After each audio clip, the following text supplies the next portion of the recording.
You are listening to part 11 of the podcast series, 15 Laws of Growth. Law number 11, the law of trade-offs.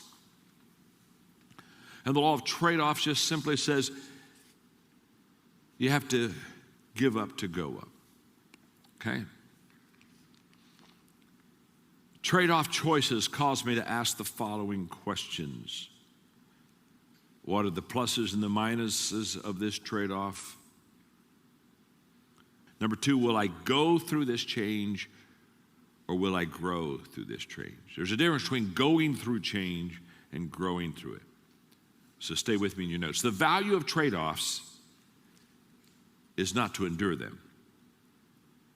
The good is to become better because of them. Then I go through a change. When I go through change, it is because I am passive. I accept it as inevitable, so I sigh and say, I hope this comes out all right. When I grow through change, I become active. I take control of my attitude, my emotions. Years ago, I determined that while others may lead small lives, I would not. And while others may become victims, I would not. And while others will leave their future in someone else's hands, I will not. And while others go through life, I will grow through it. That is my choice, and I will surrender to no one. So here are 3 trade-off thoughts that I think we just need to take a moment and look at. Number 1, the loss of trade-offs is usually felt before the win. In other words, when you and I come up to a decision and we've got to trade something for what we're going to get, okay? When I was in elementary school, I loved to play marbles, and I can remember on the playground doing trade-offs where I'd have 3 marbles, and I wanted to trade them for a cat eye, and well, am I willing to give up these 3 marbles for that cat eye? And how good is that cat eye? And how beautiful? It's different than the other cat eyes. And as a kid, what am I doing? I'm doing trade-offs. And let me just say this: almost always, when you trade something off, you let something go that is familiar, that you love. And so the first thing you feel is not exhilaration, you feel loss. Second thought is most trade-offs can be made at any time. Almost any time we can give up a bad habit for a good habit, and we can make trade-offs. Obviously, the sooner the better. Earlier in life, the better, but we can make it usually about any time. Number 3, the higher the climb, the higher you go, the more successful you are, in other words, the tougher the trade-offs. This is an absolute fact. In other words, people look at people that are successful and say, wow, they've got an easy life. No, let me tell you something. As you go higher, your trade-offs are much tougher.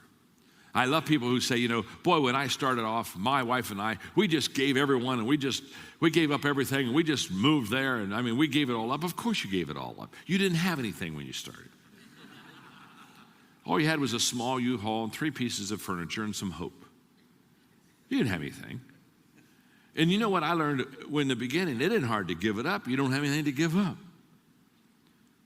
But as you begin to grow and develop, it's not hard to give up. It's a lot harder to give up something than to give up nothing.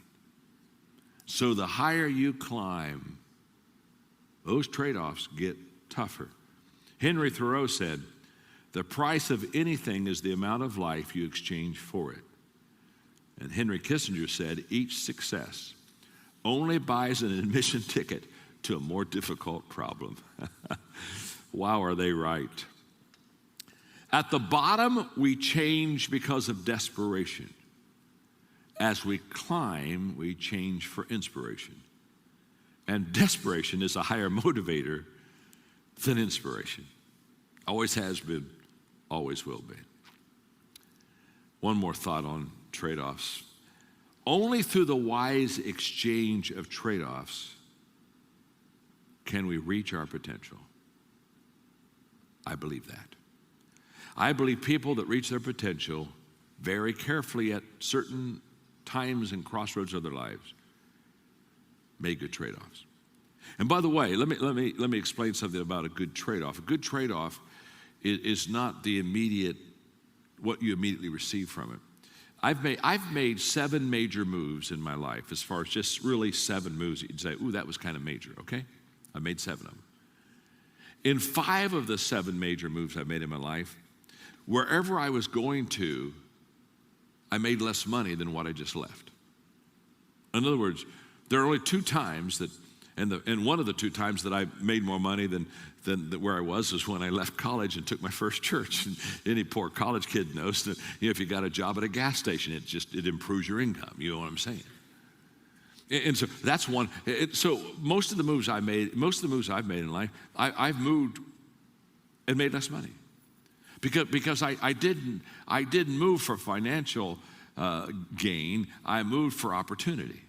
And what I understood is, if I went to the right place where the opportunity was there, all those other things, including finances, they'll come to you. They'll come to you. But those trade-offs are so important. And again, I think most people stop growing when they stop making trade-offs. I think when most people say, you know what, I'm not willing now to give up anymore. I think what's inside the fence I like. That's, I think, the day that the cap on their potential, on their future, I think the day you stop making trade-offs is the day that you truly start dying. Now, you may live for another 20 years, but you start dying when you stop making trade-offs.